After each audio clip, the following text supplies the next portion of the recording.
मुदच्यते पूर्णस्य पूर्णमादाय पूर्णमेवावशिष्यते। ॐ शान्तिः शान्तिः शान्तिः। शङ्करं शङ्कराचार्यं केशवं बादरायणं सूत्रभाष्यकृतौ वन्दे भगवन्तौ पुनः पुनः। ईश्वरो गुरुरात्मेति मूर्तिभेदविभागिने व्योमवद्व्याप्तदेहाय दक्षिणामूर्तये नमः। ॐ शान्तिः शान्तिः शान्तिः। यद्विद्याविलासेन भूतभौतिकसृष्टयः तन्नौमि परमात्मानं सच्चिदानन्दविग्रहम्। ॐ शान्तिः शान्तिः शान्तिः। प्रत्यक्ष प्रमा का लक्षण क्या है सिद्धांत मत में? तो चैतन्य ही प्रत्यक्ष प्रमा है, इस प्रकार से कहा गया। तीन विकल्प करके उसका खंडन किया गया। इंद्रिय जन्य ज्ञान को प्रमा नहीं कह सकते हैं। ज्ञानाजन्य ज्ञान भी प्रत्यक्ष प्रमा का लक्षण नहीं है। ज्ञानाकरणक ज्ञानत्व यह भी प्रत्यक्ष प्रमा का लक्षण नहीं है। चैतन्य ही प्रत्यक्ष प्रमा है। गुरुजी, तार्किक भी जो इंद्रिय जन्य ज्ञानत्व में लक्षण प्रमा का करते हैं तो वो भी अव्याप्ति है ना, उसमें भी तो अनित्य ज्ञान का ही तो करते हैं। अनित्य ज्ञान का है। हाँ, इंद्रियार्थ सन्निकर्ष जन्यम ज्ञानम प्रत्यक्षम, ये जीव के ज्ञान का है, जीव के प्रत्यक्ष ज्ञान का। तो वो तो इंद्रिय और विषय के सन्निकर्ष से ही उत्पन्न है। सुख दुख आदि का भी प्रत्यक्ष मन रूपी इंद्रिय से जन्य है उनके मत में, इसलिए उनका लक्षण ठीक है। तो गुरुजी, फिर ईश्वर के ज्ञान में जाने के लिए फिर ज्ञानाकरण ज्ञान का लक्षण क्यों बनाया? हाँ, वही तो नित्यानित्य साधारण उभय प्रत्यक्ष प्रमा के लक्षण के लिए। यदि हमारा लक्षण अनित्य प्रत्यक्ष ही है तब फिर पहला लक्षण उचित है। और यदि ईश्वर प्रत्यक्ष को लेकर के नित्यानित्य प्रत्यक्ष प्रमा का विचार करना है, लक्षण करना है, तो ज्ञानाकरणक ज्ञानत्वम ये लक्षण किया है। तो गुरुजी, ज्ञानाकरणक ज्ञानत्व में ही लक्षण दोनों में जाने के कारण से समीचीन है, तो वो लक्षण करना ही नहीं चाहिए पहला वाला। नहीं, कोई बात नहीं ना। आपको यह है कि पहले इतने ही हमारे ही ज्ञान को विषय करने वाला लक्ष्य है, वो भी ठीक है। और सबको विषय करने वाला लक्ष्य हो तो वो भी ठीक है। भारत कहने से उत्तराखंड आता है कि नहीं? ये अलग नाम क्यों रखा उत्तराखंड? वो उतने का जब ग्रहण करना है आपको तो वो उतना ठीक रहता है ना। जब आपको अनित्य ज्ञान ही कहना है, अनित्य ज्ञान ही आपका लक्ष्य है, तो उतना ही लक्षण रहेगा। जब सभी नित्यानित्य साधारण प्रत्यक्ष प्रमा लक्ष्य है तो तब ज्ञानाकरण का ज्ञानत्व ये लक्षण है। एक पद्धति भी होती है ना, जैसे वहाँ तो अव्याप्ति हो रही थी, इसलिए फिर ये लक्षण दे दिया। मतलब दूषित लक्षण यह भी बात नहीं ना। दूषित मतलब यदि लक्ष्य उसका उतना ही है ना तो ठीक है ना। हाँ, वैसे तो कहा नीचे उन्होंने कि जन्य प्रत्यक्ष का लक्षण, जन्य प्रत्यक्ष के उद्देश्य करके वह लक्षण किया है जी। तो ठीक है। तब नित्यानित्य साधारण प्रत्यक्ष प्रमा हो तो फिर लक्षण बदलना पड़ेगा। मतलब उसका लक्ष्य ही नित्य प्रमा नहीं है। प्रत्यक्ष प्रमा जन्य प्रमा ही उसका लक्ष्य था, तो लक्षण उचित है। अब यहाँ पर ज्ञानाकरण का ज्ञानत्व, इसमें भी दोष दिया गया है कि स्मृति में अतिव्याप्ति हो जाएगी और नहीं तो प्रत्यभिज्ञा में अव्याप्ति हो जाएगी। यह कहाँ है? लेकिन वो वहाँ पर वही निर्दुष्ट लक्षण इस प्रकार की चर्चा दिखाई है। अब वहाँ का विचार करने पर वो भी अपना अपना सरल ये सिद्ध कर देंगे कि ये निर्दुष्ट ही लक्षण है। ऐसा प्रत्यक्ष प्रमा चैतन्य ही प्रत्यक्ष प्रमा है। और स्वामी जी, ये जो पीछे गया ये अनधिकृत बाधिक विषय ज्ञानत्वम प्रमात्वम, तो वो चैतन्य में कैसे? ये चैतन्य तो ज्ञात भी नहीं है, अज्ञात भी नहीं है। अनधिगत अबाधित विषय ज्ञानत्वम, अनधिगत। हाँ, मतलब आपको प्रत्यक्ष प्रमा के बारे में जब कहना है। लेकिन गुरुजी पहले बताया था आत्मनिश्चय संसार दशा मातु सत्वाद, आत्म का निश्चय, तो वही चैतन्य है ना। उसकी तो संसार दशा में है, तो यही तो बात हो रही है ना। उसमें अज्ञातता कहाँ है? फिर हमेशा ज्ञातता ही है। लेकिन जैसा चाहिए वैसा ज्ञात उस नहीं। प्रकार से शुद्ध रूप से उसकी अज्ञातता है, और अबाधितता है, तो इसलिए उस विषय का ज्ञान जो मैं ब्रह्म हूँ, इसको प्रत्यक्ष प्रमा कहने में कोई आपत्ति नहीं है। प्रत्यक्ष प्रमा हो जाती है। शुद्ध रूप से हमें आत्मा पहले ज्ञात था क्या? नहीं था। अब बिल्कुल अज्ञात था यह भी बात नहीं है, विशिष्ट रूप से उसका ज्ञान था। शुद्ध जो विषय है, शुद्ध चैतन्य, शुद्ध ब्रह्म, तो वह अनधिगत है और अबाधित है, तो तद विषयक ज्ञान प्रमा है। अब ये सामान्य प्रमा का लक्षण उसमें घटता है, फिर अब विशेष प्रत्यक्ष प्रमा है। ये लक्षण जब घटाना है तो ये कह दिया इन्होंने, यद साक्षात अपरोक्षात ब्रह्म, ब्रह्म विषयक ज्ञान प्रमा है। यह बात क्या? ब्रह्म खुद ही प्रमा है, ऐसे कहा। किसी प्रमाण के माध्यम से ब्रह्म का प्रत्यक्ष होता है यह नहीं, साक्षात प्रत्यक्ष है ब्रह्म, प्रमाण निरपेक्ष प्रत्यक्ष है ब्रह्म, इस प्रकार से कहा गया। तो स्वामी जी, माने दो तरह के लक्षण हुए। ये जो साक्षात अपरोक्षात ब्रह्म, ये जो ज्ञान है वो सामान्य ज्ञान होगा, और ये अनधिगत अबाधित ये जो होगा वो विशेष ज्ञान होगा। विशेष हाँ नहीं, एक सामान्य प्रमा का लक्षण किया है ना वो, अनधिगत अबाधित विषय ज्ञानत्व, ये सामान्य है, क्योंकि सभी प्रमा का साधारण लक्षण है ये। और प्रत्यक्ष प्रमा, मैं क्या कह रही हूँ कि ब्रह्म का हमें विशेष ज्ञान नहीं है, माने हमें सामान्य ज्ञान है ब्रह्म का, तो उस हिसाब से वो साक्षात अपरोक्षात वो ठीक है। लेकिन ब्रह्म का विशेष ज्ञान एक ब्रह्माकार वृत्ति से होगा, तब ये जो प्रमा है तब वो माने विशेष रूप से अनधिगत है, तो तब ये विशेष ब्रह्म का विशेष ज्ञान में ये प्रमात्व का जाएगा। हाँ, चैतन्य जो होता है वो सामान्य ही ज्ञान है, वृत्ति के माध्यम से जब अव्यक्त होता है चैतन्य, चिदाभास, अथवा चिदाभास न भी हो तो अखंड ब्रह्माकार अंतःकरण वृत्ति से जो ब्रह्म विषय का बोध होगा तो वह वृत्ति ज्ञान है। तो उसी वृत्ति ज्ञान से ही अज्ञान की निवृत्ति होती है। जो स्वरूपभूत ज्ञान है, साक्षी ज्ञान जिसको कहा अभी, यद साक्षात अपरोक्षात ब्रह्म, वो स्वरूप ज्ञान है। वह स्वरूप ज्ञान अज्ञान का बाधक नहीं है, वह अज्ञान का साधक है। जिसको क्या कहा था? अधिष्ठान और आधार, विचार सागर में जैसे अधिष्ठान और आधार। अधिष्ठान जो होता है उसके ज्ञान से अध्यस्त की निवृत्ति हो जाती है, लेकिन आधार जो होता है तो उसका ज्ञान अध्यस्त का भी साधक होता है, और अध्यस्त के निवृत्त होने पर भी वो रहता है। ईदंता आधार है, और रज्जुत्वम, नीलपृष्ठ त्रिकोणत्वम आदि जो शुक्ति आदि के धर्म बताए गए हैं तो वो अधिष्ठान है।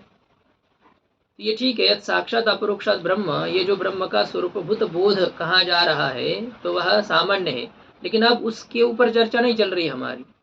ये हो रहा है कि प्रत्यक्ष प्रमा क्या है, कहते हैं चैतन्य ही प्रत्यक्ष प्रमा है जी। क्योंकि ये लक्षणों से प्रत्यक्ष प्रमात्व के जितने लक्षण किए वो उचित नहीं है, ऐसे कहा गया। तो चैतन्य ही प्रत्यक्ष प्रमा है, ये कहा। चैतन्य प्रत्यक्ष प्रमा है, इसमें क्या प्रमाण है? यद साक्षात अपरोक्षात ब्रह्म, यह श्रुति ही इसमें प्रमाण है कि ब्रह्म ही प्रत्यक्ष स्वरूप है, साक्षात प्रत्यक्ष स्वरूप है। प्रमाण सापेक्ष प्रत्यक्ष नहीं है, प्रमाण निरपेक्ष प्रत्यक्ष है। इस प्रकार से ये प्रमाण यहाँ पर दिया जा रहा है। अब ये सामान्य है, विशेष है, ये बात यहाँ नहीं चल रही है। अब शंका हो जाएगी तो फिर हम वही विशेष पर पहुंच जाएंगे कि भले ही चैतन्य जन्य नहीं है, लेकिन अंतःकरणोपहित चैतन्य जो है उसमें जन्यता है। मतलब उपाधि के जन्यता के कारण से उपहित में भी जन्यता का व्यवहार हो जाएगा, ये विचार होगा।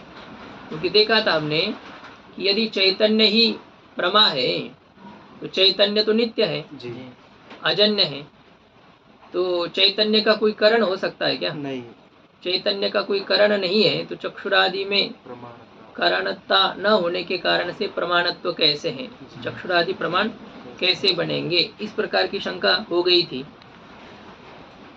इसका समाधान कि तो हमको देखना है ना आज जी कि चैतन्यम अनादि तत्कथम चक्षुरादेः तत्करणत्वम करणत्वेन प्रमाणत्वम इति। चैतन्य अनादि है तो फिर चक्षुरादि में उस अनादि चैतन्य रूपी ज्ञान की करणता होने के कारण से प्रमाणत्वम कथम, प्रमाणत्व कैसे है? प्रमाणत्वम कस्य, चक्षुरादे है। चक्षुरादि में जो प्रमाणत्व है वो कैसे है? तत्करणत्वेन जो प्रमाणत्व होता है, ज्ञान रूप चैतन्य का करण होने से जो चक्षुरादि में प्रमाणत्व आना है वो कैसे है? क्योंकि चैतन्य अनादि है। तो इति इस प्रकार की शंका होने पर सिद्धांती उच्चते कह करके समाधान दे रहा है।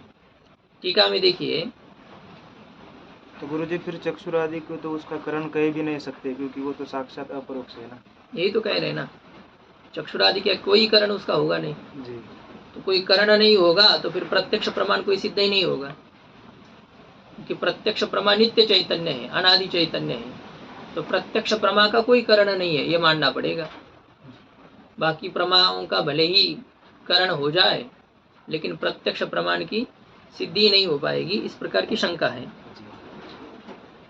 ननु, अब ये जो इससे पहले जो पंक्ति आई थी ना, अपरोक्ष प्रमाणात ब्रह्मण साक्षात्वमिति ब्रह्म निरासाय आह, अब ये भी ये था कि साक्षात पद से तो यह अर्थ निकल गया कि प्रमाण के निरपेक्ष जो प्रत्यक्ष है ना, प्रमाण द्वारक प्रत्यक्षत्व व्यावृत्त्यर्थम साक्षात पदम, ये कहा था।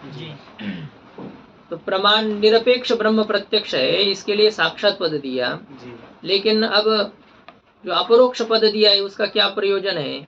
तो उन्होंने कहा कि अपरोक्ष प्रमाणात ब्रह्मण साक्षात्वम, अपरोक्ष प्रमाण से ब्रह्म का साक्षात्व होता है, ये भ्रम का निराकरण करने के लिए।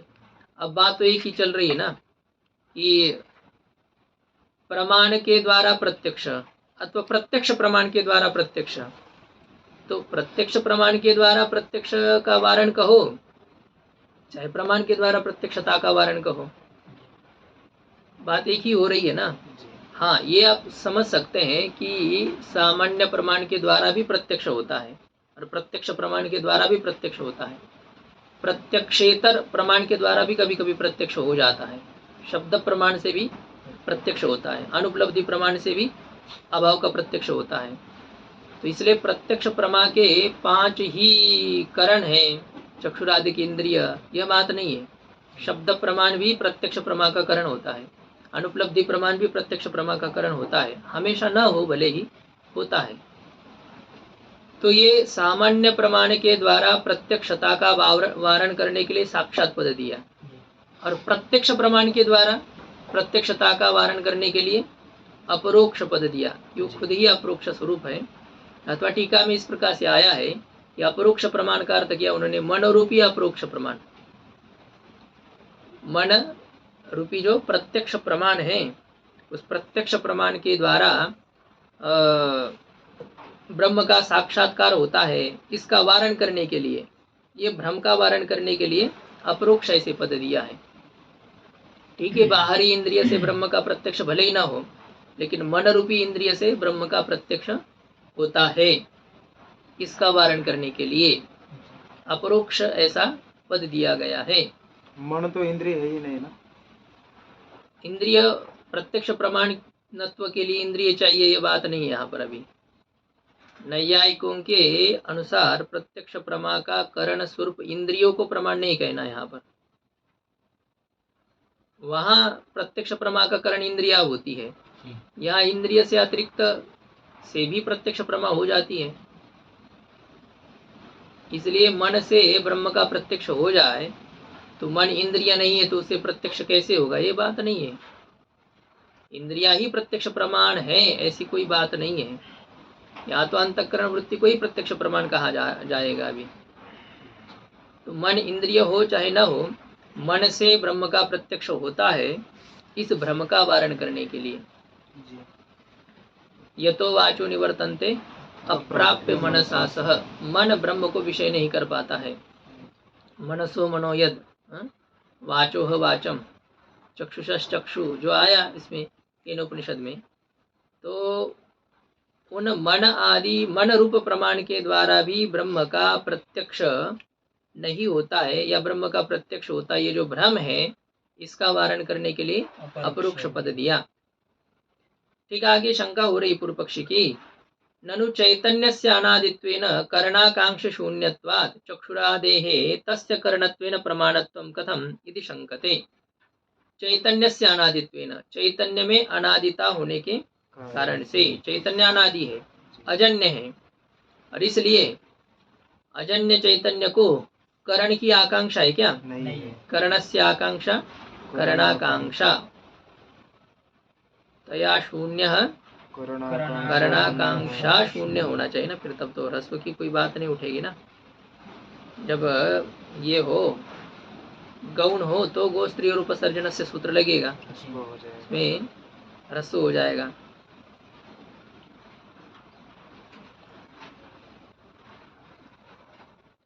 करणस्य आकांक्षा यस्य सह तच्चैतन्यम करणाकांक्षम, तो तेन शून्य, तो चैतन्य से शून्यता का प्रसंग आ जाएगा। वैसे तो चैतन्य से अनादित्वेन, चैतन्य में अनादिता होने के कारण से करणाकांक्ष, आकांक्षा आकांक्षा है आपके में भी आकांक्षा है ना। हाँ यही तो बात हो रही है, इसमें मैं ये तो कर रहा हूँ ना, करणाकांक्ष लिखा है यहाँ पर, तो उसमें ह्रस्व कैसे हो रहा है इसके ऊपर ये चल रहा था विचार। तब ठीक है, कर्णस्य आकांक्षा करणाकांक्षा, तया शून्यम करणाकांक्ष शून्यम, करणाकांक्षा शून्यम, तस्य भाव करणाकांक्षा शून्यत्वम, तस्मात्, तो चैतन्य में कर्ण के आकांक्षा की रहितता होने के कारण से, क्यों? अनादि होने के कारण से। चैतन्यम करणाकांक्षा शून्यम अनादित्वात्, ऐसे। जी, ये ह्रस्व क्यों नहीं होता आपने? ह्रस्व जब उपसर्जन हो तो ह्रस्व होगा ना। उपसर्जन होने के लिए उत्तर पद में बहुव्रीहि समास हो तो उसमें ह्रस्वता आ जाएगी, या बेभाव समास हो, पूर्व पद की प्रधानता अथवा अन्य पदार्थ की प्रधानता होने पर उत्तर पद गौण होगा, उपसर्जन होगा। नहीं तो द्वंद्व समास हो चाहे तत्पुरुष समास हो, उसमें तो उत्तर पद प्रधान होता है, उसमें गो स्त्री और उपसर्जन से सूत्र कैसे लगेगा? इसलिए कर्णस्य आकांक्षा करणाकांक्षा षष्ठी समास है, उसमें ह्रस्व नहीं है। और तेन शून्य करणाकांक्षा शून्य तृतीया समास, तो करणाकांक्षा से रहित होने के कारण से। चक्षुरादे तत्कर्णत्वेन प्रमाणत्वं कथम, चक्षुरादि में उस चैतन्य के कर्ण होने के कारण से, चक्षुरादि में उस चैतन्य के प्रति करणत्व होने के कारण से प्रमाणत्वं कथम, प्रमाणत्व कैसे? जब करण ही नहीं है तो प्रमाणत्व कैसे है? चैतन्य में, चैतन्य में नहीं, चक्षुरादि में। चैतन्य निष्ठ कार्यता निरूपित जो कर्णता है तो वह चक्षुरादि में है, चक्षुरादे तस्य कर्णत्वेन, उसके कर्ण रूप से, चैतन्य के कर्ण रूप से। तो वही, अब ये तस्य कर्णत्वम का मतलब चैतन्य में कर्णता है ऐसी बात नहीं, चैतन्य निष्ठ कार्यता निरूपित कर्णता चक्षुरादि में है। हाँ, तो चक्षुरादि में चैतन्य निरूपित कर्णता होने के कारण से प्रमाणत्व कैसे है ना? तो कर्ण होने पर ही प्रमाणत्व आएगा, अब जब कर्णता ही नहीं है तो प्रमाणत्व कैसे? इति शंकते, इस प्रकार से पूर्व पक्षी शंका करता है। ननु कह करके पूर्व पक्ष ने शंका की है कि प्रमाण कैसी है चक्षुरादि की इंद्रिय? सिद्धांत उसका उत्तर देता है उच्चते कह करके। अच्छा, पहले तो अभी यह है तत् नाम, वही अब पूर्व पक्षी का ही भाव है, आगे उच्चते कह करके देना है। उच्चते का ये भूमिका है। तत् यानी तस्मात्, तत्कर्णत्वेन लिखा है ना, तत्कर्णत्वेन प्रमाणत्वम, तो तत्कर्णत्वेन तत्का तस्मात्, इसलिए कर्णत्वेन प्रमाणत्वम कथम, चक्षुरादि में कर्णता होने के कारण से प्रमाणता कैसे है? तत्का तस्मात् चैतन्यस्य अनादित्वेपि चैतन्याभिव्यंजक अंतःकरण वृत्तेः इंद्रिय सन्निकर्षादीना जन्यत्वेन तद्विशिष्ट चैतन्यस्य आदिमत्तायाः सुवचत्वेन चक्षुरादेः तत्कर्णत्व संभवेन प्रामाण्योपपत्तेः मैवमिति परिहरति। चैतन्य में अनादिता होने पर भी, ठीक है, चैतन्य अनादि है, लेकिन चैतन्य की जो अभिव्यंजक अंतःकरण की वृत्ति है, चैतन्य को अभिव्यक्त करने वाली, जैसे मुख को अव्यक्त करने वाला शीशा होता है, सूर्य चंद्र को अव्यक्त करने वाला जैसा सरोवर जल होता है, घड़ा होता है, उसी प्रकार से चैतन्य को अभिव्यक्त करने वाली जो अंतःकरण की वृत्ति है,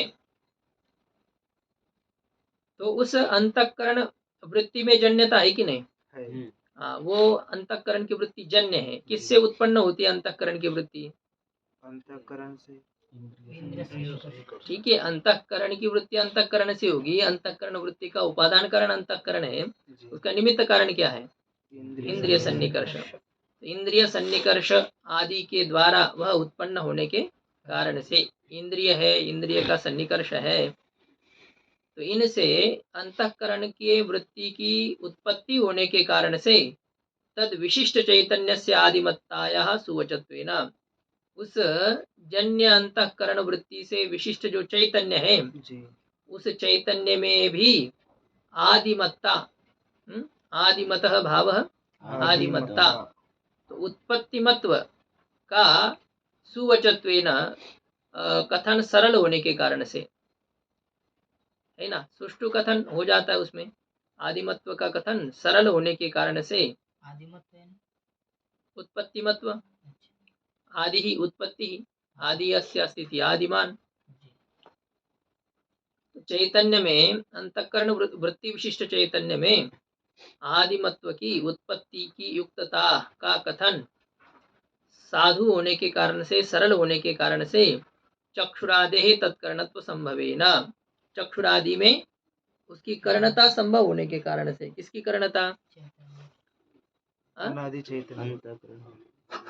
अंतःकरण विशिष्ट चैतन्य की कर्णता। तो अंतःकरण विशिष्ट चैतन्य की उसमें कर्णता संभव होने से प्रामाण्य उपपत्ते है, प्रामाण्य की सिद्धि होने से, प्रमाणत्व की सिद्धि होने के कारण से मैवम इति परिहरति, ये चक्षुरादि में प्रमाणत्व कैसे है इस प्रकार से तुम मत कहो, ऐसा सिद्धांति परिहार देता है, समाधान करता है। चैतन्य भले ही नित्य हो, लेकिन अंतःकरण वृत्ति जन्य है, तो अंतःकरण विशिष्ट चैतन्य में भी जन्यमत्व, उत्पत्तिमत्व कहना संभव है। भले ही आकाश उत्पन्न नहीं होता है, लेकिन घट उत्पन्न होता है कि नहीं? जी। तो घटाकाश भी उत्पन्न हो गया, ऐसा व्यवहार करने में क्या आपत्ति है? तो विशेषण का जो धर्म है वो विशिष्ट में प्रतीत हो जाता है, होता है। तो उत्पत्ति वाली तो केवल अंतःकरण की वृत्ति है, लेकिन उस अंतःकरण वृत्ति के धर्म का विशिष्ट में आरोप हो जाता है। तो इसलिए अंतःकरण वृत्ति विशिष्ट चैतन्य में उत्पत्ति मत होने के कारण से उसका करण चक्षुरादि की इंद्रिया है, और उसमें प्रमाणत्व कहने में कोई आपत्ति नहीं है। इस प्रकार से सिद्धांत। पहले जो शंका की उन्होंने शुद्ध चैतन्य को लेकर की क्या? हाँ, शुद्ध चैतन्य नित्य है, और विशिष्ट चैतन्य, चैतन्य की भले ही उत्पत्ति नहीं हो रही है, लेकिन विशिष्ट में जो विशेषण है वह उत्पन्न हो गया। तो ये उपाधि उनको अभिव्यक्त करती क्या? हाँ, अंतःकरण की वृत्ति उसको प्रकट करती है। नहीं, जैसे घड़े में भी चैतन्य है, तो उपाधि के माध्यम से वो अभिव्यक्त हो रहा है क्या? नहीं, वैसे सब जगह उसकी अभिव्यक्ति नहीं है। जो जिस उपाधि में प्रतिबिंब ग्रहण करने की क्षमता नहीं है, वहाँ उसकी अभिव्यक्ति नहीं होती ना। सामान्य रूप से ठीक है, घटावच्छिन्न चैतन्य हम कह देते हैं, लेकिन वो घट ज्ञान पट ज्ञान इस रूप से जो अभिव्यक्ति होती है वह अंतःकरण वृत्ति में ही होती है उसकी। ठीक, घटाकाश आपको उदाहरण दे दिया कि आकाश को घट ने परिचिन्न कर दिया, लेकिन घट ने आकाश को अभिव्यक्त किया, प्रकट किया, इस प्रकार से ये नहीं होता है। कहने की योग्य तो बना दिया कि ये घटाकाश है, ये ले जा रहा है, ये आ रहा है, ये फूट रहा है, ये टूट रहा है, ये व्यवहार होने लगा है, लेकिन उसकी अभिव्यक्ति मतलब होता है उसका प्रकाश तो नहीं हुआ ना। घटाकाश का प्रकाश। हाँ, जो घटाकाश है तो उसका प्रकाश क्या है? मतलब आकाश को यदि घट प्रतिबिंब के ग्रहण के माध्यम से अभिव्यक्त करता है तो ठीक है। ठीक है, अभी कहा है कि जल से भरा हुआ जो घड़ा है वो आकाश के प्रतिबिंब का भी ग्रहण कर लेता है, तो ठीक है, उसमें तो 4 प्रकार के चैतन्य कहे ही जाते हैं, प्रमात्री चैतन्य, घटाकाश, जलाकाश, महाकाश और मेघाकाश। तो उस दृष्टि से जलाकाश जो है, घट में भरा हुआ जो जल है, उस जल में जो आकाश का प्रतिबिंब और वह घड़ा और घड़े में स्थित जल, ये तीनों को मिल करके जलाकाश जो कह देते हैं। या तो आकाश है, जल है, घटस्थ जल आकाश और आकाश का प्रतिबिंब, तीनों को मिल करके जलाकाश होता है। ऐसे अंतःकरण, अंतःकरण अधिष्ठान चैतन्य और अधिष्ठान चैतन्य का अंतःकरण में प्रतिबिंब जीव चैतन्य, परमात्रि चैतन्य है। तो कूटस्थ चैतन्य, परमात्रि चैतन्य, ईश्वर चैतन्य और ब्रह्म चैतन्य, तो उस दृष्टि से ठीक है, फिर उसमें प्रतिबिंब रहता है। बाकी आप प्रतिबिंब की जो है ना उत्पत्ति जहाँ होती है उसकी चर्चा चल रही है। खाली उपाधियां तो हो जाती है, जड़ जो उपाधियां है जो कि प्रतिबिंब ग्रहण नहीं कर पाती है, वो भी चैतन्य को संकुचित तो कर रही है, लेकिन उसकी अभिव्यक्ति नहीं हो पा रही है। घटपटादिक स्थल पर चैतन्य की अभिव्यक्ति नहीं है। अंतःकरण की वृत्ति जब उस घटादिक देश में जाती है तो उस अंतःकरण वृत्ति में उस अधिष्ठान चैतन्य की अभिव्यक्ति होती है, प्रकाश होता है, अन्य जगह नहीं होता है। तो अभिव्यक्ति अंतःकरण की वृत्ति कर रही है। हाँ, अभिव्यंजिक अंतःकरण की वृत्ति है। तो घट का क्या काम है? हाँ? घट का घट भी घटावच्छिन्न जो चैतन्य है ना, तो उसका उपरिच्छेदक घट भी है, लेकिन आपको जो है ना घट यदि नहीं होता तो यह घट है ये प्रकाशन कैसी करती है अंतःकरण की वृत्ति। अंतःकरण की वृत्ति का जो एक अधिष्ठान बना है, अंतःकरण के वृत्ति ने जिसको विषय किया है, वो पदार्थ यदि न हो तो अंतःकरण वृत्ति अपने अधिष्ठान चैतन्य को कैसे अभिव्यक्त करेगी? घट भी माध्यम बन रहा है। हाँ, बन रहा है ना, साक्षात नहीं ना। जी वृत्ति घटाकार बन जाती है तो घटाकार वृत्ति में चैतन्य की अभिव्यक्ति होती है। जी केवल वृत्ति में चैतन्य की अभिव्यक्ति नहीं है, बिना विषय की वृत्ति नहीं रहती है ना। तो घटपटादि विषय यदि ना हो तो फिर वृत्ति चैतन्य को अभिव्यक्त करेगी, लेकिन किसके आकार होकर के करेगी? उसको कोई स्थान भी तो मिलना चाहिए। उच्चते ऐसा कहा है। तो गुरु जी फिर घटादि क्या हो जाएंगे, क्योंकि वृत्ति प्रतिफलित चैतन्य ही विषय घटादि है, ज्ञान। प्रत्यक्ष प्रमा के विषय हो रहे हैं। तो प्रमा कैसे कहेंगे घटादि को? घटादि को प्रमा नहीं कहना है, घटादि विषय ज्ञान को प्रमा कहना है। तो घट क्या है? घट विषय है, प्रमा प्रमा मतलब ज्ञान होता है। घट ज्ञान है क्या? नहीं। घट ज्ञान का विषय है, जी तो प्रत्यक्ष प्रमा का वो विषय है, ऐसा है। ननु ये उच्यते चैतन्यस्य अनादित्वेऽपि तद अभिव्यंजक अंतःकरण वृत्ति इंद्रिय सन्निकर्षादिना जायते इति वृत्ति विशिष्ट चैतन्यम आदिमत इति उच्यते। कहते चैतन्य में अनादिता होने पर भी, चैतन्य अनादि होने पर भी उसकी अभिव्यंजक जो अंतःकरण की वृत्ति है, उसको अव्यक्त करने वाली, उसको प्रकट करने वाली, चिदाभास का ग्रहण करने वाली, प्रतिबिंब का ग्रहण करने वाली ऐसी जो अंतःकरण की वृत्ति है, वह इंद्रिय सन्निकर्ष आदि ना जायते, वह इंद्रिय सन्निकर्ष आदि के द्वारा उत्पन्न होती है। इंद्रिय का सन्निकर्ष वो विषय भी है, विषय भी उसके वृत्ति के प्रति कारण बनेंगे, इंद्रिय सन्निकर्ष कारण बनेगा। आदि से जो अब साधारण भी कारण है अदृष्टादिक, उसके द्वारा अंतःकरण की वृत्ति की उत्पत्ति होती है। इति वृत्ति विशिष्ट चैतन्यम आदिमत इति उच्यते। इसलिए वृत्ति विशिष्ट जो चैतन्य है तो वह आदिमान है, इस प्रकार से कहा जाता है, उत्पत्ति वाला है, इस प्रकार से कहा जाता है।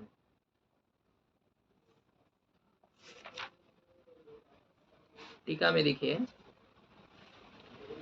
अवशिष्टम चैतन्यम प्रति चक्षुरादेः अकरणत्वं तु इष्टमेव तस्य स्वप्रकाशत्वेन स्वात्मनि प्रमाण व्यापारानपेक्षत्वात् इति भावः। अवशिष्ट जो चैतन्य है, जी मतलब अविशिष्ट चैतन्य जो अंतःकरण वृत्ति से विशिष्ट नहीं है, इस प्रकार का जो अविशिष्ट चैतन्य है, अवशिष्ट नहीं, अविशिष्ट चैतन्य के प्रति, मतलब जो शुद्ध चैतन्य है उसके प्रति चक्षुरादि अकरणत्वं तो इष्टमेव, उसमें चक्षुरादि की अकरणता तो इष्ट ही है, उसके प्रति चक्षुरादि का करण नहीं है। हाँ? शुद्ध चैतन्य, जिसमें अंतःकरण नहीं जुड़ा है, अंतःकरण उपाधि नहीं लगी है, ऐसा जो है। वैसे उपाधि भले ही हो अंतःकरण, लेकिन अंतःकरण के द्वारा जो विशिष्ट नहीं हुआ है, अंतःकरण जिसका विशेषण नहीं बना है, अंतःकरण ने जिसको परिचिन्न नहीं किया है, ऐसा जो चैतन्य है। अंतःकरण की वृत्ति उसको संकुचित कर देती है। घटाकार जब अंतःकरण की वृत्ति हो गई तो व्यापक चैतन्य को अंतःकरण की वृत्ति अभिव्यक्त करती है, प्रकट करती है, प्रकाशित करती है। इस बिजली ने विद्युत को अभिव्यक्त किया है, लेकिन क्या संपूर्ण बिजली को अभिव्यक्त किया है? क्या नहीं किया है? संपूर्ण बिजली को, दुनियादारी की बिजली यही अभिव्यक्त हो रही है। थोड़े बिजली को इसने अभिव्यक्त किया है, बाकी बहुत सारे। अब इसके वायर में जो बिजली है, ये दिख रही है क्या आपको? इस वायर में इधर है कि नहीं? इस बोर्ड में बिजली है कि नहीं? दिख रही है क्या? नहीं, उसने केवल उतने ही बिजली को अभिव्यक्त किया है, और बाकी बिजली है बहुत सारी। ऐसी अंतःकरण की वृत्ति ये व्यापक चैतन्य में से जितने चैतन्य को प्रकट करती है, वह चैतन्य विशिष्ट चैतन्य है। और जितने चैतन्य को उसने अभिव्यक्त नहीं किया है, प्रकट नहीं किया है, वह है अविशिष्ट चैतन्य, सामान्य चैतन्य। घट है, घट के द्वारा परिच्छिन्न जो आकाश है, क्या दुनिया में आकाश उतना ही है? और भी आकाश है। तो घट ने जिस आकाश को परिच्छिन्न किया वो घटाकाश, और जिस आकाश को घट परिच्छिन्न नहीं कर पाया उसे कहेंगे अविशिष्ट आकाश। उसे क्या कहेंगे? अविशिष्ट आकाश, सामान्य आकाश, शुद्ध आकाश, उपाधि रहित आकाश, इस प्रकार का जो है। तो अविशिष्ट जो चैतन्य है, उस अविशिष्ट चैतन्य के प्रति चक्षुरादि में करणता नहीं है, यह तो इष्ट ही है। तस्य स्वप्रकाशत्वेन स्वात्मनि प्रमाण व्यापारानपेक्षत्वात्, क्योंकि तस्य अविशिष्ट चैतन्यस्य, शुद्ध चैतन्यस्य, शुद्ध चैतन्य में स्वप्रकाशत्व होने के कारण से, स्वात्मनि प्रमाण व्यापारानपेक्षत्वात्, उसको अपने स्वरूप में प्रमाण के व्यापार की अपेक्षा न होने के कारण से, तो उसके प्रति चक्षुरादि में करणता नहीं है, तो यह तो इष्ट ही है, इस प्रकार का भाव है। ननु वृत्तिरेव प्रत्यक्ष प्रमा किम न स्यात्। पूर्व पक्षी कहता है कि आप ये चैतन्य को प्रत्यक्ष प्रमा कह रहे हैं, फिर अंतःकरण वृत्ति की उत्पत्ति होने से अंतःकरण वृत्ति विशिष्ट चैतन्य में उत्पत्ति मत्व मान करके चक्षुरादि में प्रमाणत्व स्वीकार करना चाह रहे हैं, तो कितना ही द्राविड़ी प्राणायाम हो रहा है। चैतन्य को परमात्मा मानने के लिए आपको क्या क्या मानना पड़ रहा है? चैतन्य को प्रमा मानने के लिए वृत्ति उत्पन्न होती है, वृत्ति उत्पन्न होती है और उस वृत्ति से विशिष्ट चैतन्य को भी उत्पत्ति वाला, इस प्रकार से ये माना जाता है। तो ये माना जाता क्यों माना जाता? सीधा वृत्ति की उत्पत्ति हो रही है कि नहीं हो रही है? तो जो वृत्ति की उत्पत्ति हो रही है उसी को ही प्रत्यक्ष प्रमा कहो। वृत्ति विशिष्ट चैतन्य को क्यों प्रत्यक्ष प्रमा कहने के चक्कर में आप पड़े हो? कभी होता है सिद्धांती अपने कोई सिद्धांत प्रस्तुत करता है, अब उसको घटाने के लिए उसकी मजबूरी हो जाती कि वैसे वैसे चलना है, उस प्रकार से उसको चलना पड़ेगा। तो आप चैतन्य को प्रमा कह दिया, तो आप चैतन्य को प्रमा कह दिया है, तो उसका करण घटाने के लिए क्या करना पड़ रहा है? वृत्ति की उत्पत्ति, उसकी उपाधि उत्पन्न हो रही है, इसलिए तद उपहित चैतन्य व तद विशिष्ट चैतन्य में भी उत्पत्ति मत्व का व्यवहार होने से चक्षुरादि में प्रमाणत्व सिद्ध है। ये कितना घुमा करके करना पड़ रहा है। वृत्ति को प्रत्यक्ष प्रमा कहने पर वृत्ति उत्पन्न होती कि नहीं होती है? तो वृत्ति विशिष्ट चैतन्य में उत्पत्ति मानने की क्या आवश्यकता है? यदि वृत्ति को ही प्रत्यक्ष प्रमा कहेंगे तो बात समझ में आ रही कि नहीं आ रही है? तो ननु वृत्तिरेव प्रत्यक्ष प्रमा किम न स्यात्। पूर्व पक्षी कहता है वृत्ति ही प्रत्यक्ष प्रमा क्यों नहीं होगी? तस्याम ज्ञान व्यवहार उपलब्धे है, क्योंकि उस वृत्ति में ज्ञान व्यवहार की उपलब्धि होने के कारण से। यह भी बात नहीं है कि वृत्ति को ज्ञान नहीं कहते हैं, वृत्ति में भी ज्ञान व्यवहार तो होता ही है। जो हो वृत्ति में ज्ञान व्यवहार तो हो ही रहा है। अब गौणता आपको वहां नहीं करनी पड़ रही है, वृत्ति की उत्पत्ति ठीक है, जड़ है इसलिए गौण रूप से कह रहे हैं, मान रहे हैं ना।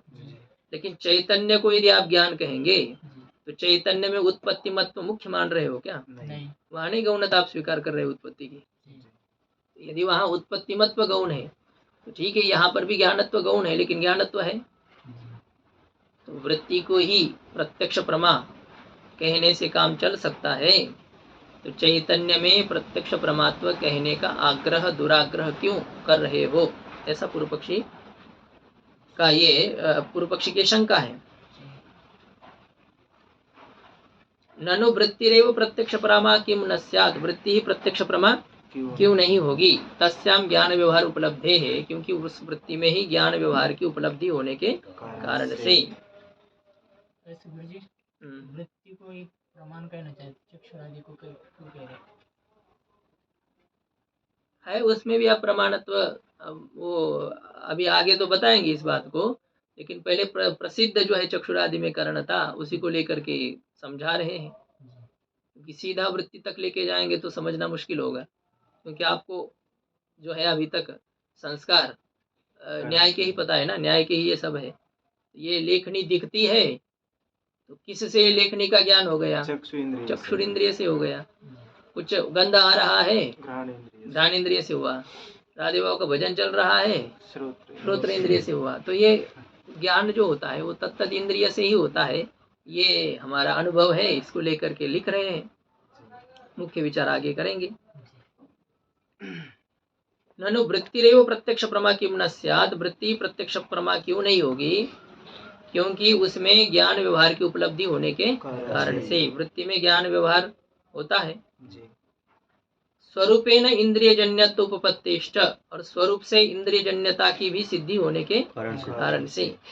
अब उसमें चैतन्य में इंद्रिय जन्यता मानने के लिए थोड़ी सी समस्या थी, वृत्ति के माध्यम से उत्पत्ति मत्व मानना पड़ रहा था। यहाँ तो सीधी ही वृत्ति उत्पन्न हो रही है। तो वृत्ति स्वरूप से इंद्रिय से जन्य है कि नहीं है? तो दो बातें यहाँ पर है। यदि वृत्ति में प्रत्यक्ष प्रमात्व मानेंगे तो दो हेतु पूर्व पक्षी कह रहा है। एक तो ज्ञान व्यवहार की उपलब्धि वृत्ति में हो ही जाती है, होती कि नहीं होती है?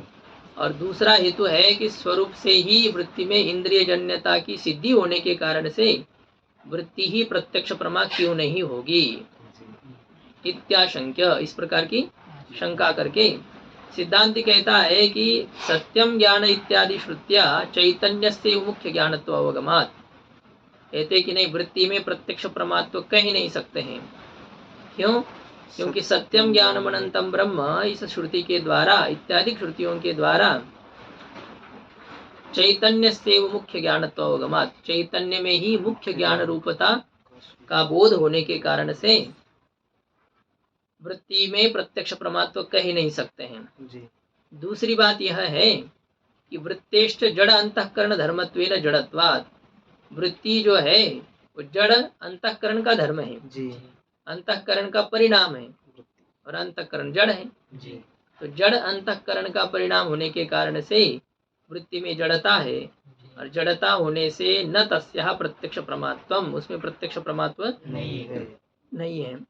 तो पूर्व पक्षी ने जो कहा था वृत्ति ही प्रत्यक्ष प्रमा ज्ञान व्यवहार उपलब्धे है व स्वरूपेण इंद्रियजन्यत्वात् यन्नैवं तन्नैवं घटपटादिवत।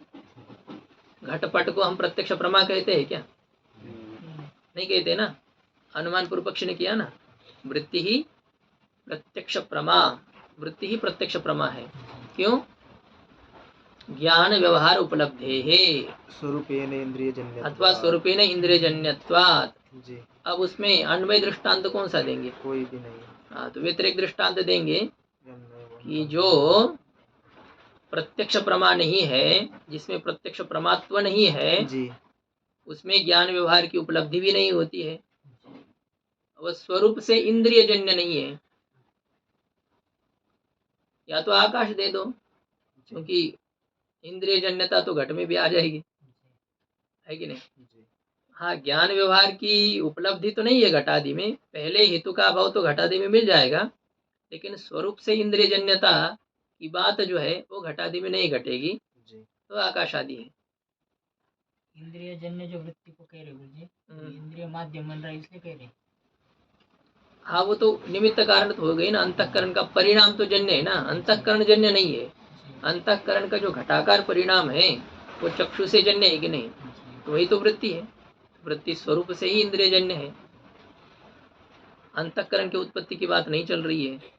वृत्ति जो निकल रही है वो इंद्रिय के माध्यम से निकल रही है। हाँ, इंद्रिय के माध्यम से वो थोड़ा बहुत भाग बाहर जा रहा है, परिणाम जो हो रहा है। जैसे देखिए जल है, इतनी तेज हवा चल रही है, जल में लहरें उठती है कि नहीं, समुद्र में आदि में, जी तो जल तो पहले ही था, लेकिन तरंग जन्य है ऐसा हम कहेंगे कि नहीं, क्योंकि वो तरंग जो है वो जल का परिणाम है, वो उत्पन्न हो रहा है, और उसके उत्पत्ति में निमित्त कारण वायु है। तो भले ही उपादान कारण समवायी कारण जल है, लेकिन निमित्त कारण वायु है।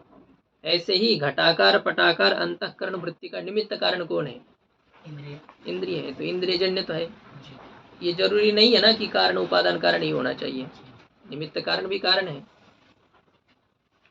तो ये इस अनुमान का सिद्धांत ने खंडन किया कि वृत्ति प्रत्यक्ष प्रमा नहीं हो सकती है। इसे क्या कहेंगे, सत्प्रतिपक्ष दोष दिया सिद्धांति ने कि वृत्ति प्रत्यक्ष प्रमा नहीं है। क्यों, सत्यम ज्ञानमनंतम ब्रह्म इत्यादि श्रुत्या चैतन्यस्यैव ज्ञानत्व अवगमात, मुख्य ज्ञानत्व अवगमात।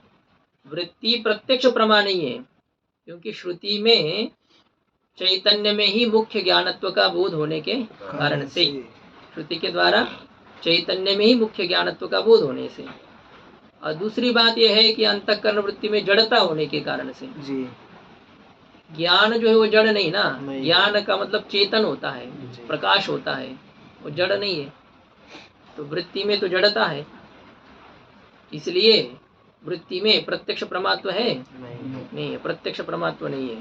इसमें क्या अन्वय दृष्टांत है, जिसमें जो प्रमाण है वो क्या है, जड़त्व नहीं या इसमें क्या है, वृत्ति ही न प्रत्यक्ष प्रमा, श्रुत्या वृत्तौ ज्ञानत्व अनवगमात् व चैतन्यस्यैव ज्ञानत्व बोधात्, ये जो किया ना, चैतन्य से वो ज्ञानत्व बोधात्। अब यहाँ पर अनुमान का आकार देना है ना, आपको ऐसा देना पड़ेगा, वृत्ति न प्रत्यक्ष प्रमा, श्रुत्या तस्याम ज्ञानत्व अनवगमात्, श्रुति में, श्रुति के द्वारा उसमें ज्ञानत्व का बोध न होने के कारण से, ऐसा है, घटादि के समान। यह अन्वय दृष्टांत ही हो जाएगा। यत्र ज्ञानत्व अनवगमः तत्र प्रत्यक्ष प्रमात्वा भावः यथा घटादि, अथवा यत्र जड़त्वं तत्र प्रमात्वा भावः यथा घटादयः। तो अन्वय दृष्टांत यहाँ मिल जाएगा सिद्धांति के लिए। जड़ होने के कारण से वृत्ति प्रत्यक्ष प्रमा नहीं है, घटादि के समान। वृत्ति में ज्ञानत्व व्यवहार न हो, वृत्ति में ज्ञानत्व का बोध न होने के कारण से वृत्ति प्रत्यक्ष प्रमा नहीं है, घटादि के समान। जड़त्वमास्तु किंतु प्रमा मतलब जड़त्व है लेकिन प्रमा भी है, ऐसे कहेंगे तो प्रमा जगत अन्यत्व का प्रसंग आ जाएगा ना। यदि जड़ के द्वारा प्रकाशन माना जाए तो फिर वृत्ति ही के मानने की क्या आवश्यकता है, फिर वो तो घट ही अपना प्रकाशन करे।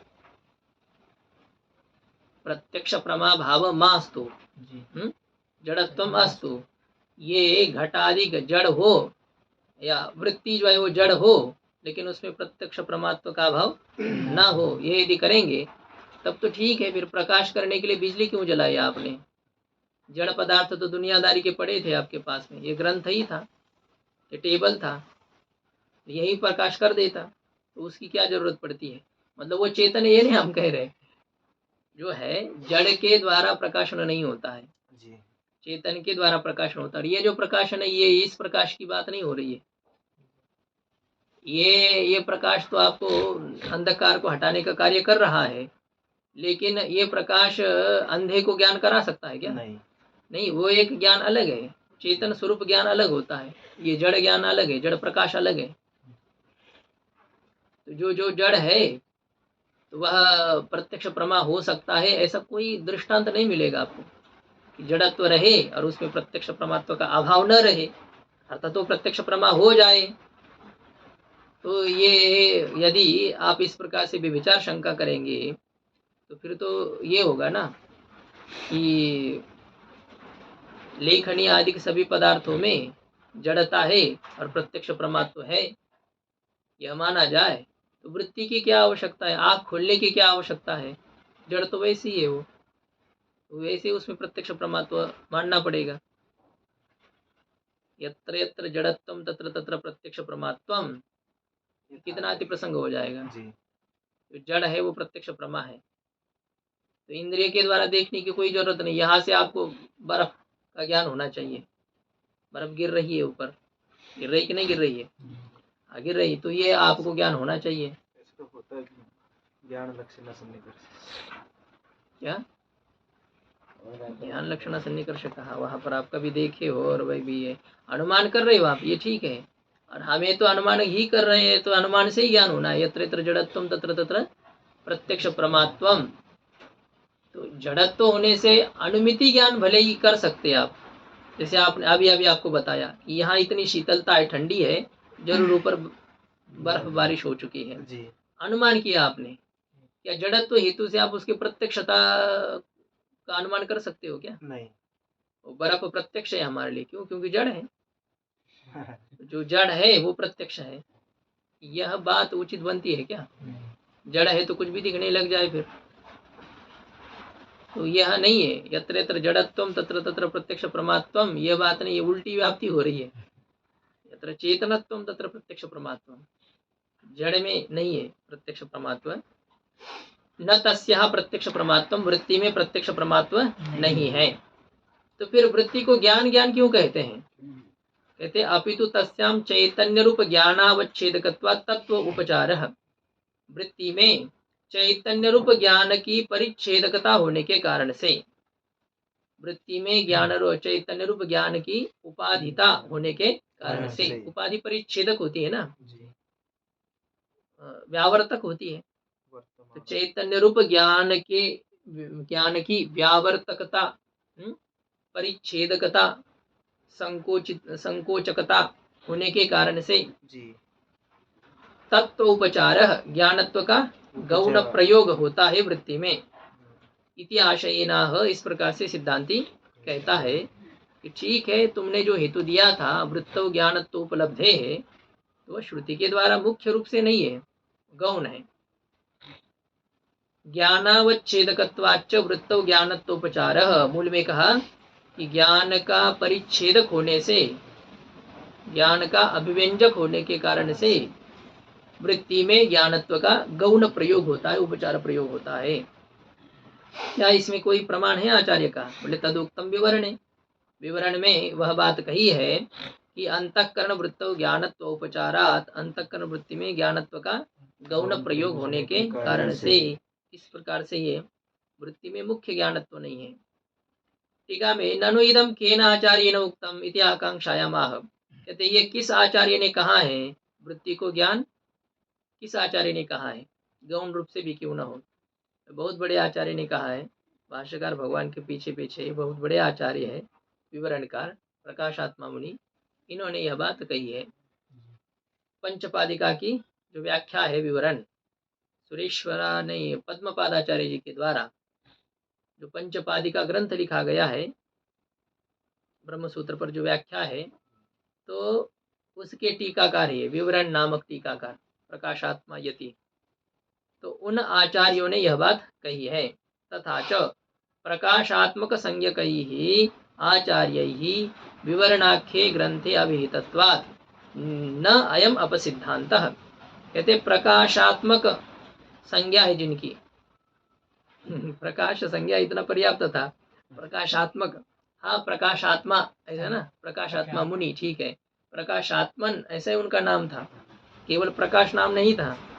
तो प्रकाशात्मक संज्ञा है जिन आचार्यों की, प्रकाश आत्मा कहेंगे तो प्रकाश आत्मा संज्ञा है जिसकी, प्रकाशात्मा यो प्रकाशात्मक, प्रकाशात्मक संज्ञा यस्य, क्या किया है, प्रकाशात्मक संज्ञकैः, संज्ञा क होगा ना? क तो आगे ठीक है, लेकिन प्रकाशात्मक संज्ञा क से पहले क है क्या? नहीं है। हाँ ठीक है, हमारे इसमें है, तो स्वार्थ में कन करना पड़ेगा, नहीं तो आपका ठीक है।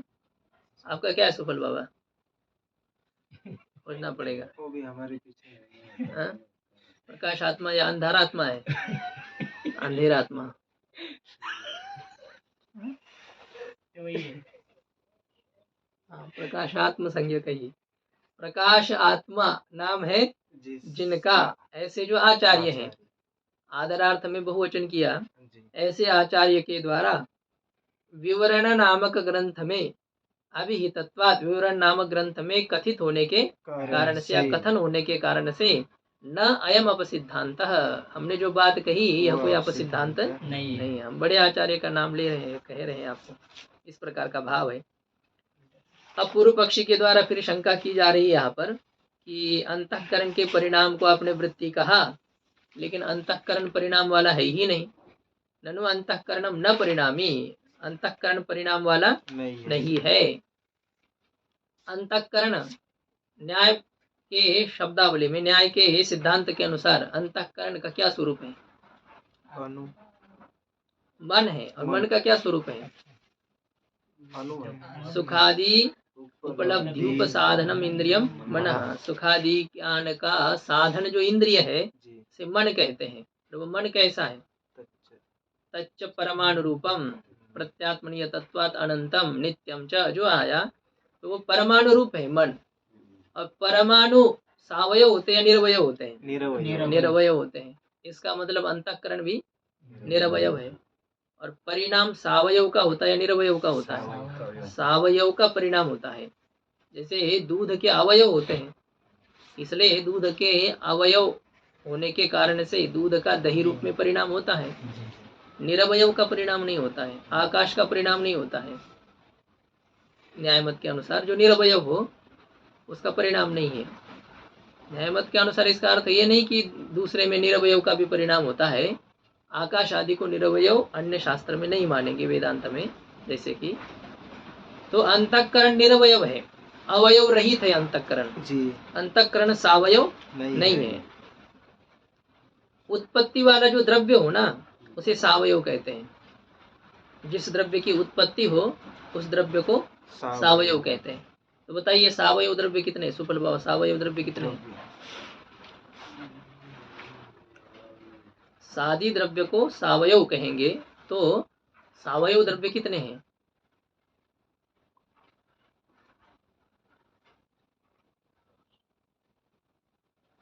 कितने सावयव द्रव्य?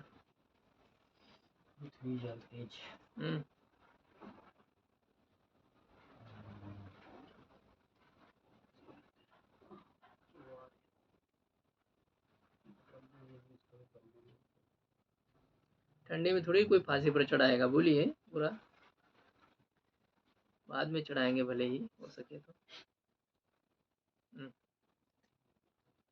इतनी कठिनाई हो रही है। उत्पत्ति वाले द्रव्य कितने हैं? तर्क संग्रह मूल की बात है ना, अभी आरंभ के 4 ही तो द्रव्य की उत्पत्ति होती है, पृथ्वी, जल, तेज और वायु, ये उत्पत्ति वाले द्रव्य हैं। नहीं, वहाँ इतने सूक्ष्म विचार करने के लिए जा रहे हैं।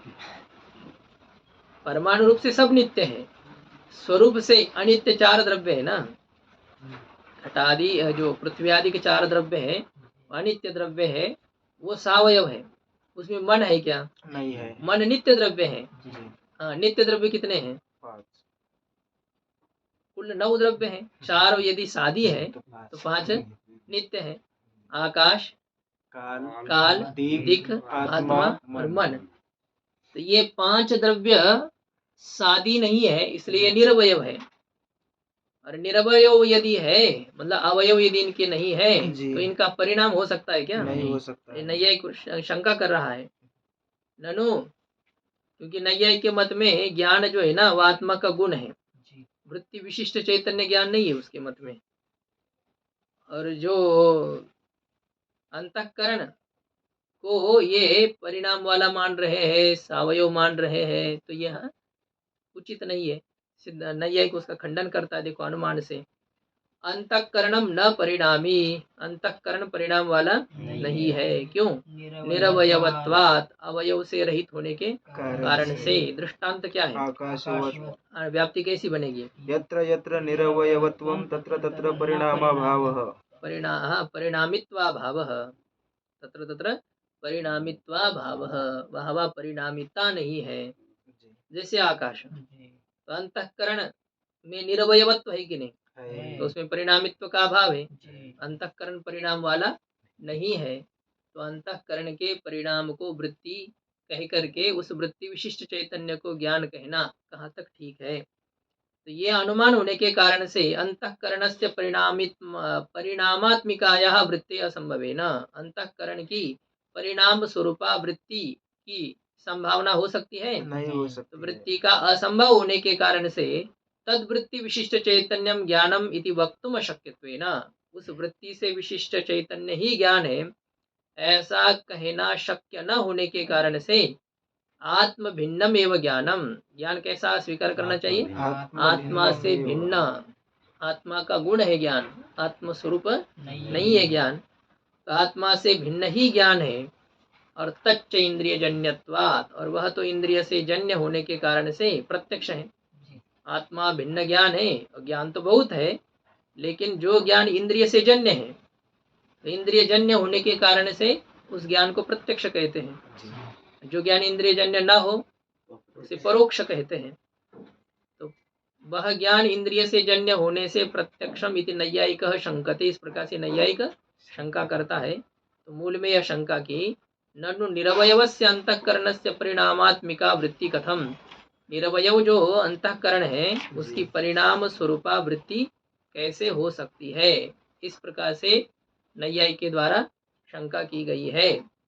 अब ये शंका होने पर सिद्धांत कहते कि ऐसी हो सकती, दिखाते हैं आपको। इत्थम परिणामात्मिका में समझते सब परिणाम आत्मा स्वरूपम यस्याः, परिणाम ही आत्मा है जिसका, परिणाम ही स्वरूप है जिसका, ऐसी जो वृत्ति है उसे कहेंगे परिणामात्मिका। जब उसमें ये शेषात् विभाषा सूत्र से कप होता है तो प्रत्ययस्थात् कात् पूर्वस्यात् इदाप्य सुपः सूत्र से इकार हो जाता है उसको। वैसे आकार से पूर्व होता है, हाँ? आकार से पूर्व होता है, ककार से पूर्व, ककार के पूर्व में होता है ना, प्रत्ययस्थ क से पूर्व में जो आकार है। अब आत्मन का नकार का तो लोप हो गया, न लोप प्रातिपदिकान्तस्य सूत्र से, स्वादिश्व सर्वनाम स्थाने सूत्र से पद संज्ञा हो गई। और वैसे भी समास से भी पद संज्ञा, समास मान लो अभी तक हुआ नहीं, क्योंकि समास के अंत में कन आया है ना, वह भी यदि समास का अवयव है फिर भी कन एक कप एक प्रत्यय है, और वो प्रत्यय यादि आजादी से भिन्न है। स्वादि प्रत्यय से सर्वनाम स्थान भिन्न स्वादि प्रत्यय से लेकर के कप प्रत्यय तक जितने यादि आजादी भिन्न प्रत्यय है वो परे रहते पूर्व की पद संज्ञा होने से नकार का लोप हो गया। परिणामात्मिका, तो कैसे उसकी वृत्ति बन सकती है? कथम, कथम का अर्थ क्या है? कथमपि नास्ति इत्यर्थ, किसी भी प्रकार से अंतःकरण की परिणामात्मिका वृत्ति हो ही नहीं सकती है। यह नैयायिक के द्वारा शंका करने पर सिद्धांत कहता है कि कैसे, ऐसे इत्थम, इस प्रकार से हो सकती है। तुमने क्या कहा कि अंतःकरण निर्वयव है, किसने कहा तुमको अंतःकरण निर्वयव है? अंतःकरण निरवयव नहीं है। क्यों?